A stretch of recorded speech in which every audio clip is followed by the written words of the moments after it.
آج ہم خدا کے کلام کا مطالعہ واز کے عنوان انسان سابقہ جہان کو کیوں یاد نہیں رکھ سکتے کے تحت کرنے کو ہیں۔ اس مضمون کے تحت ہم روح کے بارے میں سچائی کا مطالعہ کرنے کو ہیں۔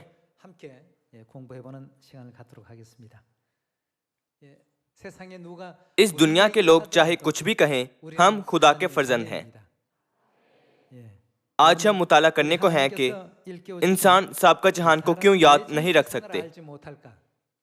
بنی نوع انسان کے سابقہ جہان کو نہ جانے کے معاملے کے متعلق باپ نے کتاب فرشتوں کے جہان سے دورہ کرنے والے کے باب 17 میں کچھ یوں لکھا ہے: تو پھر تمام انسان اس ملک کو جہاں سے وہ نکل آئے تھے کیوں نہیں جانتے؟ یہ اس لیے ہے کہ ان کی روح نے جسم پہن لیا۔ جب روح جسم کو پہن لیتی ہے تو سابقہ جہان کی روحانی یاد مکمل طور پر الگ کر دی جاتی ہے اور ایک جسمانی عقل نشو و نما پاتی ہے۔ باپ نے یہ بھی لکھا: بیچارے انسان، یہ نہ جانتے ہوئے کہ وہ خدا کے اعلی ظرف شہزادے ہیں، وہ عمر بھر شیطان کے غلام بن گئے ہیں اور آخر کار ابدی تباہی کا سامنا کرتے ہیں۔ یہ کتنا قابل رحم ہے۔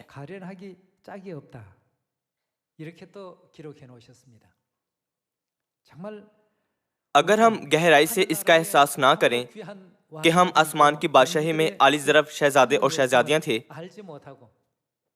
اس کے برعکس اگر ہم اس گناہ بھری دنیا میں شیطان کے غلاموں جیسی زندگی گزاریں اور آسمان کی بادشاہی میں لوٹ نہ سکیں بلکہ آخر میں ابدی ہلاکت سے دوچار ہوں، تو ہماری زندگیاں کتنی بد نصیب ہوں گی۔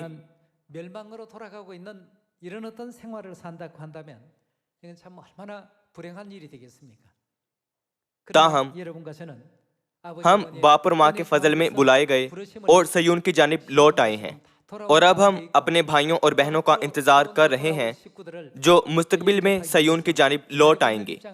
صحیح؟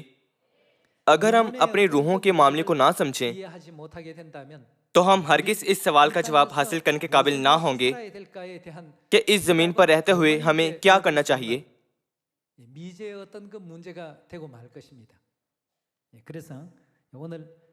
باپ نے وضاحت کی کہ ہمارے یعنی بنی نوع انسان کے اپنے سابقہ جہان کو نہ جانے کی وجوہات میں سے ایک یہ ہے کہ چونکہ ہم نے اس زمین پر جسم پہن رکھا ہے۔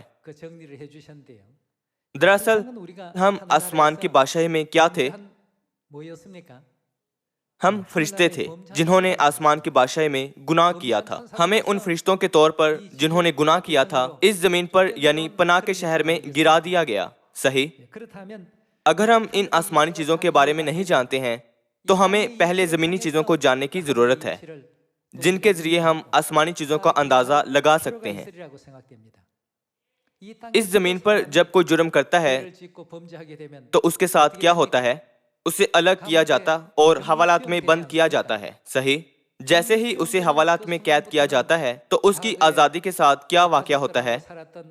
اگرچہ پہلے وہ اپنے خاندان کے ساتھ رہتا تھا اور آزادانہ آتا اور جاتا تھا، جیسے ہی اسے حوالات میں بند کیا جاتا ہے اسے اس کی تمام سابقہ آزاد زندگی سے دور کر دیا جاتا ہے۔ تب اسے قید خانہ میں ایک مختلف زندگی گزارنی ہوتی ہے۔ اسے ایسے لوگوں سے ملنا پڑتا ہے جن سے وہ واقف نہیں ہوتا اور ایسے طرز زندگی کا عادی ہونا پڑتا ہے جو اس کے لیے انوکھی ہوتی ہے، اور ایسے نظاموں کی پیروی کرنی پڑتی ہے جن سے وہ پہلے واقف نہیں ہوتا۔ اسی طرح سے اصل میں ہم آسمان کی بادشاہی میں خدا کے خوبصورت شہزادے اور شہزادیاں تھے۔ تاہم جیسے کہ ہم نے گناہ کیا ہم اس زمین پر گرا دیے گئے، اور ان تمام سوچوں کے ساتھ کیا واقعہ ہوا جو آسمان کی بادشاہی میں ہماری تھیں؟ باپ نے کہا کہ وہ مکمل طور پر الگ کر دی گئیں۔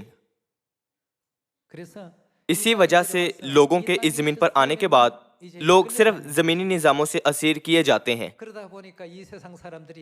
وہ زمینی زندگی کے پیچھے دوڑتے ہیں۔ جب ہم اس جسمانی دنیا کے قید خانوں کے بارے میں سوچیں تو وہ زندگی جس کے پیچھے لوگ قید خانہ میں دوڑتے ہوں وہ بدصورت ہوتی ہیں۔ روحانی دنیا میں بھی ایسا ہی ہے۔ جیسے کہ ہم نے آسمان پر گناہ کیا، ہم نے آسمانی جلال کھو دیا اور زمین پر گرا دیے گئے۔ جب ہم اس زمین پر ہماری زندگیوں پر غور کریں تو یہ بہت محدود ہیں۔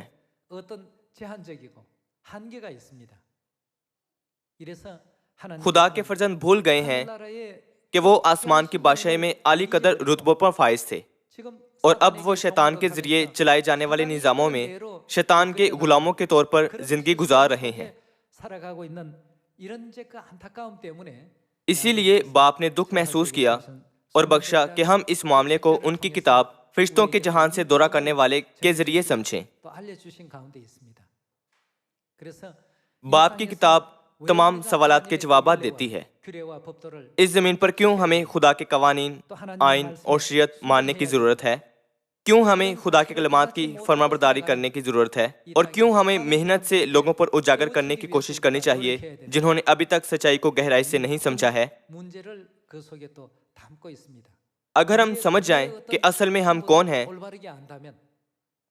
यानी अगर हम ये जान लें कि हम पहले आसमान की बादशाही में आली ज़रफ़ मखलूक़ात थे, तो फिर हम अपनी उम्मीद आसमान की बादशाही में लगाएंगे, यानी उस जहान में जो खुदा ने हमारे लिए तैयार किया है, बजाय इसके कि इस ज़मीन के निज़ामों पर तवज्जो मरकूज़ करें। हमें अपनी उम्मीद आसमान की बादशाही में लगानी है और इस ज़मीन पर रहते हुए खुदा के फर्जंद बनने के लिए हर मुमकिन कोशिश करनी है। अगर हम खाते हैं तो खुदावंद के वास्ते खाते हैं, अगर हम पहनते हैं तो खुदावंद के वास्ते पहनते हैं, अगर हम जीते हैं तो खुदावंद के वास्ते जीते हैं, अगर हम मरते हैं तो खुदावंद के वास्ते मरते हैं। पौलुस रसूल के इस पुख्ता अज़म की मानिंद हमें भी रूहानी जहान की चीज़ों के बारे में सही तौर पर जानकर अपनी ज़िंदगी गुजारनी चाहिए। अगर हम रूह के मामले को गहराई से समझ लें तो हम खुद को खुदा के हजूर पेश करने के लिए अपनी पूरी कोशिश करेंगे। सही। आइए दूसरा तीमुथियुस बाब 2 आयत 14 पर नजर डालते हैं।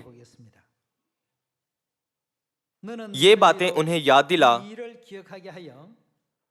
और खुदावंद के सामने ताकीद कर कि लफ्जी तकरार ना करें, जिससे कुछ हासिल नहीं बल्कि सुनने वाले बिगड़ जाते हैं। अपने आप को खुदा के सामने मकबूल और ऐसे काम करने वाले की तरह पेश करने की कोशिश कर जिसको शर्मिंदा होना ना पड़े और जो हक के कलाम को दुरुस्ती से काम में लाता हो। ये कहा गया है कि कोशिश कर। किताब फरिश्तों के जहान से दौरा करने वाले में हम देख सकते हैं कि इस हकीकत के मुतालिक बाप कितने दुखी हैं कि हम खुद के बारे में बिल्कुल जाने बगैर जिंदगी गुजारते हैं। बेचारे इंसान, ये ना जानते हुए कि वो खुदा के आली ज़रफ़ शहजादे हैं, वो उम्र भर शैतान के गुलाम बन गए हैं और आखिरकार अब्दी तबाही का सामना करते हैं। ये कितना काबिल रहम है। बाप के लिखे हुए कलमात को देखते हुए हमें खुद को खुदा के हजूर पेश करने की पूरी कोशिश करने के लिए पुरअज़म होने की ज़रूरत है। हमें पहले रूहानी हक़ाइक़ को समझने की ज़रूरत है और फिर हमें अपनी ज़िंदगी का मकसद और अपनी ज़िंदगी की सिमत का फैसला करना है।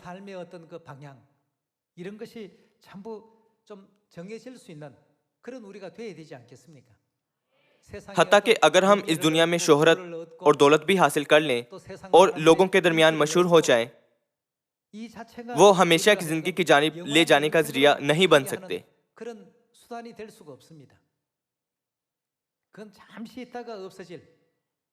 वो सब पत्तों पर सुबह की ओस की मानिंद आर्जी और लम्हा भर के लिए हैं, जो एक बार सूरज के निकलने पर ही बहुत जल्द गायब हो जाते हैं।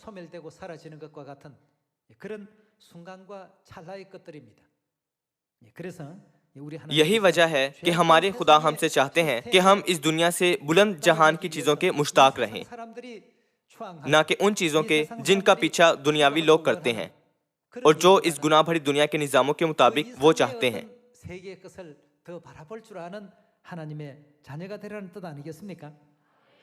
ऐसा करने की गर्ज से हमें क्या करना चाहिए? किताब मुक़द्दस हमें वाज़िह तौर पर बताती है कि अपने सारे दिल खुदा के हज़ूर पेश करने की पूरी कोशिश करें ताकि हम खुदा के जरिए इस्तेमाल किए जा सकें। ये किताब मुक़द्दस की एक यकीनी तालीम है। तो फिर हमें ज़रूर ऐसा करना चाहिए। क्या हमें नहीं करना चाहिए? ऐसा करने की गर्ज से जो अहम है वो ये फैसला करना है कि इस जहान के निज़ामों के लिए ख्वाहिश और आसमानी निज़ामों के लिए उम्मीद के दरमियान हम किस पर ज़्यादा जोर देंगे। आइए गलतियों बाब 5 आयत 16 पर चलते हैं। मगर मैं ये कहता हूँ कि रूह के मुआफिक चलो तो जिस्म की ख्वाहिश को हरगिज पूरा ना करोगे। खुदा हमें ताकीद करते हैं कि हम एक ऐसी जिंदगी ना गुजारें जो उम्र भर के लिए हमें शैतान का गुलाम बना देती है और हमारी रहनुमाई अब्दी हलाकत की तरफ करती है। इस हकीकत को ना जानते हुए कि हम आसमान की बादशाही के आली ज़रफ़ शहजादे और शहजादियां हैं। आप और मैं आसमान की बादशाही के आली ज़रफ़ शहजादे और शहजादियां हैं। चूंकि हम खुदा के फर्जंद हैं, हमें रूहुल कुद्स के मुआफिक जिंदगी गुजारनी चाहिए। सही। आइए एक बार फिर आयत 16 देखते हैं। मगर मैं ये कहता हूँ कि रूह के मुआफिक चलो तो जिस्म की ख्वाहिश को हरगिज पूरा ना करोगे, क्योंकि जिस्म किसके रूह के खिलाफ ख्वाहिश करता है और रूह किसके जिस्म के खिलाफ, और ये एक दूसरे के मुखालिफ हैं ताकि जो तुम चाहते हो वो ना करो। और अगर तुम रूह की हदायत से चलते हो तो शरीयत के मातहत नहीं रहे। अब जिस्म के काम तो जाहिर हैं, यानी हरामकारी, नापाकी, शहवत परस्ती, बुत परस्ती, जादूगिरी, अदावतें, झगड़ा, हसद, गुस्सा, तफरीके, जुदाइयाँ, बिदतें, बुग़्ज़, नशाबाजी, नाच रंग और इनकी मानिंद। इनकी बाबत तुम्हें पहले से कही देता हूँ, जैसा कि पेशतर जता चुका हूँ कि ऐसे काम करने वाले खुदा की बादशाही के वारिस ना होंगे। मगर रूह का फल मोहब्बत, खुशी, इत्मीनान, तहम्मुल, मेहरबानी, नेकी, ईमानदारी, हिल्म, परहेजगारी है। ऐसे कामों की कोई शरीयत मुखालिफ नहीं। और जो मसीह यसू के हैं, उन्होंने जिस्म को उसकी रगबतों और ख्वाहिशों समेत सलीब पर खींच दिया है। अगर हम रूह के सबब से जिंदा हैं तो रूह के मुआफिक चलना भी चाहिए। हम बेजा फखर करके ना एक दूसरे को चिढ़ाएं, ना एक दूसरे से जलें। यहाँ ये कहा गया है कि जिस्म किसके खिलाफ ख्वाहिश करता है? रूह के, और रूह जिस्म के खिलाफ। इसका मतलब ये है कि जिस्म और रूह एक दूसरे के खिलाफ हैं। लिहाजा इस दुनिया की ख्वाहिश करने के बजाय हमें याद रखना चाहिए कि जब हम मुस्तकबिल में अपनी अब्दी आसमान की बादशाही में वापस जाएंगे, हम जलाली शहजादों और शहजादियों के तौर पर बहाल किए जाएंगे और इस जमीन पर जरूर हमें आसमानी बाप और माँ के फर्जंद होने के लायक जिंदगी गुजारनी चाहिए। चूंकि हम शहजादे और शहजादियां हैं तो हमारे लिए जरूर कुछ अकायदो ज़वाबत होते होंगे। सही। खुदा हमें किताब मुक़द्दस के जरिए तालीम देते हैं, इसलिए हमें जरूर खुदा की तालीमात के मुताबिक जिंदगी गुजारनी चाहिए।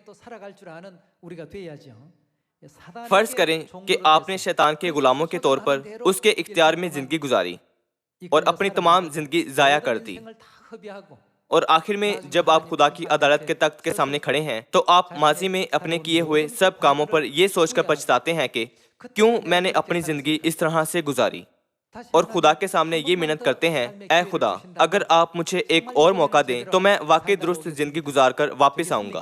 क्या ऐसा मुमकिन होगा? ऐसा हरगिज मुमकिन नहीं होगा। अमीर आदमी और लाजर की तमसील देखिए। हम किताब मुक़द्दस में देख सकते हैं कि जब अदालत हुई तो अमीर आदमी ने जो जहन्नुम के अजाब में मुब्तला था, बेजिगरी से खुदा से कहा, बराह करम लाजर को मेरे खानदान में भेजें और उन्हें मुनादी करें ताकि मेरे भाई इस अजाब की जगह में ना आए। बराह करम उन्हें जहन्नुम में ना आने दें। अगर अमीर आदमी के लिए ये मुमकिन होता कि उसे एक और मौका मिल जाता तो वो अपने भाइयों के पास जाता और कहता, ऐ भाइयों, वाकई जहन्नुम का वजूद है, बराह करम उस जगह पर मत जाना। बराह करम खुदा पर यकीन रखो और खुदा की मर्जी के मुताबिक जिंदगी गुजारो। ताहम जब हम लूका बाब 16 पर नजर डालते हैं तो अमीर आदमी ये नहीं कर सका था। हम जमीन पर जिंदगी गुजारने के 2 मौके हासिल नहीं कर सकते, इसलिए हमें अपनी हर घड़ी को बेहतरीन बनाना चाहिए और इसे कीमती के तौर पर गर्दाना चाहिए, और याद रखना चाहिए कि हम खुदा के आली ज़रफ़ शहजादे और शहजादियां हैं। हमें शैतान के गुलाम बनकर मुस्तकिल तौर पर दुनियावी चीजों का पीछा नहीं करना चाहिए। जब शैतान ने यीशु को आजमाया तो उसने यीशु को इस दुनिया की ऐशो इशरत और इस दुनिया के जलाल को दिखाकर उन्हें आजमाया। शैतान ने यीशु को, जिन्होंने 40 दिन फाका किया था, जमीनी जलाल दिखाया और यीशु को बहकाया ताकि वो अपना दिल जमीनी चीजों की जानिब लगाएं। ताहम यीशु ने क्या किया? उन्होंने वो सब रद्द कर दिया। इसकी वजह यह है कि जमीनी चीजें बेवकूफ हैं, वो वाकई कुछ नहीं हैं। हमारे पास आसमान की बादशाह के खजाने हैं जो कि अजीम और ज्यादा जलाली हैं। जमीन तराजू पर गर्द के एक जरे की मानिंद है, इसलिए वो जलाल जो हम आसमान में हासिल करने को हैं, उसका मुकाबला इस दुनिया के जलाल से नहीं किया जा सकता। यीशु ने हमारे लिए आसमान की बादशाह की जानिब दौड़ने का नमूना कायम किया है, न कि जमीनी चीजों के लिए। इसलिए हमें उन नमूनों की पैरवी करनी चाहिए जो यीशु ने हमारे लिए कायम किए। अगर हमने समझ लिया है कि हम आसमान की बादशाही के आली ज़रफ़ शहजादे और शहजादियां हैं, तो आइए हम अपने दिल आलमे बाला की चीजों पर लगाएं। आइए कुलुसियों बाब 3 आयत 1 देखते हैं। बस जब तुम मसीह के साथ जलाए गए तो कहाँ की चीजों की तलाश में रहो।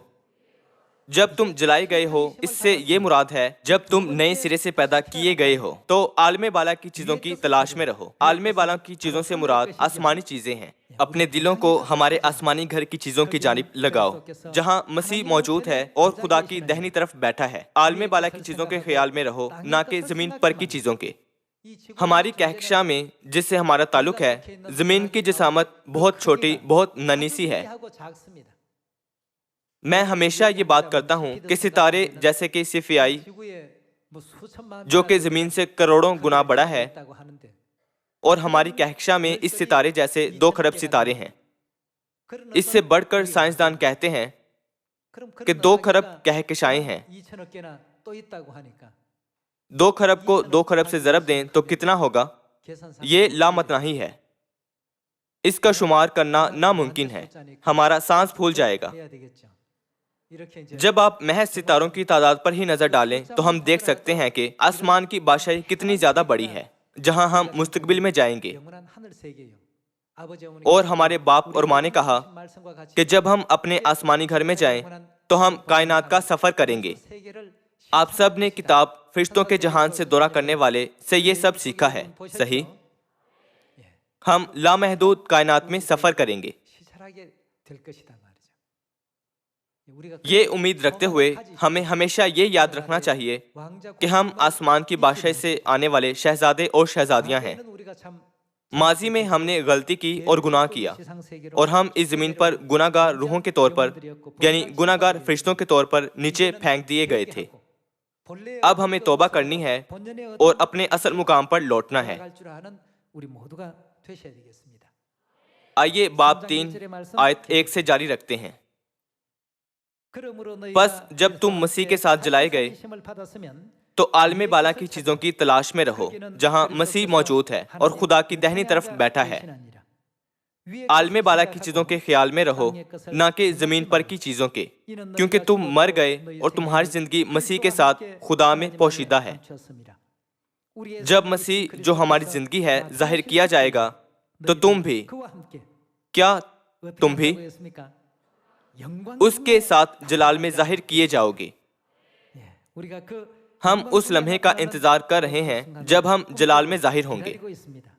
आयत 5, बस अपने उन अज़ा को मुर्दा करो जो जमीन पर हैं, यानी हरामकारी और नापाकी और शहवत और बुरी ख्वाहिश और लालच को, जो बुत परस्ती के बराबर है, कि उन्हीं के सबब से खुदा का गजब नाफरमानी के फर्जंदों पर नाजिल होता है। और तुम भी जिस वक्त उन बातों में जिंदगी गुजारते थे उस वक्त उन्हीं पर चलते थे, लेकिन अब तुम भी इन सब को, यानी गुस्सा और कहर और बदखाही और बदगोई और मुंह से गाली बकना छोड़ दो। एक दूसरे से झूठ ना बोलो, क्योंकि तुमने पुरानी इंसानियत को उसके कामों समेत उतार डाला। बाप के कलाम से अब हमने गहराई से समझा है कि क्यों इंसान जमीन पर अपने साबका जहान को ना जानते हुए जिंदगी गुजार रहे हैं। इसलिए اب ہم مزید ماضی کی طرح زندگی گزارنا نہیں چاہتے، کیونکہ تم نے پرانی انسانیت کو اس کے کاموں سمیت اتار ڈالا اور نئی انسانیت کو پہن لیا ہے، جو معرفت حاصل کرنے کے لیے اپنے خالق کی صورت پر نئی بنتی جاتی ہے۔ ہم سب کو ضرور ایسا بننا چاہیے۔ ہمیں ہمیشہ عالم بالا کی چیزوں کے بارے میں سوچنا چاہیے، نہ کہ زمینی چیزوں کے بارے میں۔ یہی وجہ ہے کہ عبرانیوں باب 11 میں یہ لکھا ہے، اور جس ملک سے وہ نکل آئے تھے اگر اس کا خیال کرتے تو انہیں واپس جانے کا موقع تھا، مگر حقیقت میں وہ ایک بہتر یعنی آسمانی ملک کے مشتاق تھے۔ حال ہی میں آپ نے چھٹیوں کے دوران اپنے جسمانی گھروں کا دورہ کیا تھا۔ آپ میں سے کچھ نے ضرور اچھا وقت گزارا ہوگا، لیکن کچھ نے ناخوشگوار وقت گزارا ہوگا۔ تاہم ہمارے آسمانی گھر ایسے نہیں ہوں گے۔ خدا ہمارے منتظر ہیں کہ ہمیں عبدالآباد زندگی اور برکات بخشیں۔ ہم بنی نوع انسان کے سابقہ جہان کو نہ جانے کی وجہ یہ ہے کہ ہم نے گناہ کا لبادہ اوڑھ رکھا ہے۔ گناہ کے لبادے نے ہماری آنکھوں اور اسی طرح ہمارے دل بھی ڈھانپ رکھے ہیں۔ گناہ آسمان کی ہر بات کو روکتے ہیں تاکہ ہم اسے سن نہ سکیں۔ اس لیے ہمیں جلدی اپنے گناہوں سے چھٹکارا پانے اور آسمانی چیزوں کو تلاش کرنے کی ضرورت ہے، اور ہمیں ضرور سمجھنا چاہیے کہ ضابطے، آئین اور شریعت کیا ہیں جو آسمانی باپ اور ماں چاہتے ہیں کہ ہم مانیں، اور یہ بھی کہ وہ کس قسم کی زندگی ہے جو وہ چاہتے ہیں کہ ہم جئیں۔ خدا ہمارے باپ نے یہ لکھا، آہ بیچارے انسان، یہ نہ جانتے ہوئے کہ وہ خدا کے اعلی ظرف شہزادے ہیں، وہ عمر بھر شیطان کے غلام بن گئے ہیں اور آخر کار ابدی تباہی کا سامنا کرتے ہیں۔ یہ کتنا قابل رحم ہے۔ ہمیں ایسے قابل ترس لوگ نہیں بننا چاہیے۔ ہم آسمان کے بادشاہ میں بیش قیمت شہزادے اور شہزادیاں تھے۔ تب ہمیں اپنے آسمانی ملک کے بارے میں سوچنا چاہیے اور اسے تلاش کرنا اور بحال کرنا چاہیے، صحیح؟ ہم نیچے اس زمین پر یہاں رہنے نہیں آئے تھے، بلکہ ہم اپنے گناہوں کے باعث آئے تھے، اور اب ہمیشہ کے لیے زندگی دوبارہ بحال کرنے کی غرض سے ہمیں ضرور واپس اپنی آسمان کے بادشاہ میں جانا چاہیے۔ آسمانی باپ اور ماں نے ہمیں اپنے آسمانی گھر کو واپس جانے کی راہ دکھائی۔ وہ حیات کے درخت کی سچائی کے ساتھ روح اور دلہن کے طور پر آئے اور سیون کے سب فرزندوں کو آب حیات دے رہے ہیں۔ باپ اور ماں کے فضل میں آئیے ہم آسمان کی بادشاہ کی امید رکھیں اور باپ اور ماں کو زیادہ شکر اور جلال پیش کریں، اور اس کے ساتھ ساتھ اس سبت کے دن پر آئیے ہم ذہن میں رکھیں کہ ہم آسمان میں خدا کے بیش قیمت شہزادے اور شہزادیاں تھے۔ مجھے امید ہے کہ ہم اس جلال کو دوبارہ بحال کرنے کے لیے جو ہمارے پاس ماضی میں تھا زیادہ محنت، دل، عقل اور جان لگائیں گے۔ اس کے ساتھ ہی میں آج کے وعظ کو ختم کرنا چاہوں گا۔ آپ کا بہت شکریہ۔